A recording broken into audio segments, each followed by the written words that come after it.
আসসালামু আলাইকুম সম্মানিত ভিউয়ার্স, কেমন আছেন সবাই? আশা করছি সবাই ভালো আছেন। আপনারা ভিডিও শুরুতে ছোট্ট একটা ভিডিও ক্লিপ দেখতে পেরেছেন। একজন প্রবাসী বোনটা খুব কান্নাকাটি করতেছে, কিন্তু কেন? বোনটা হচ্ছে প্রবাসী। তো বোনটা প্রবাসে যাওয়ার পরে তার সাথে তার কফিলে কি অবস্থা করতেছে অবশ্যই আপনারা ভিডিওতে দেখতে পেরেছেন।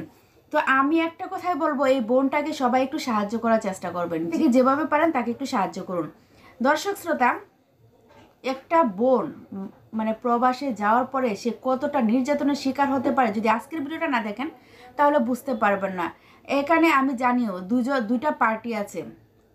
একজন বলবেন যে মেয়ে হয়ে কেন প্রবাসে যায়, আবার অন্যজন বলবেন যে প্রবাসে যায় বিদায় কি মেয়েদের সাথে এরকম অন্যায় হবে, বা প্রবাসে যাওয়াটা কি অন্যায়।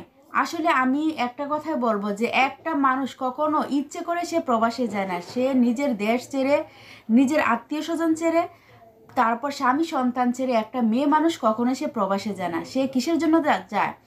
তার পরিবারের সচ্ছলতা ফিরিয়ে আনার জন্য, তার পরিবারের হাল ধরার জন্য। অনেক মেয়েরা আছে যে তার পরিবারে কেউ নেই সে ছাড়া, তার জন্য কিন্তু সে প্রবাসে যায় তার মা বাবার মুখে হাসি ফোটানোর জন্য, বা তার সন্তানের মুখে হাসি ফোটানোর জন্য, তার সংসারটা একটু ভালোভাবে চালানোর জন্য।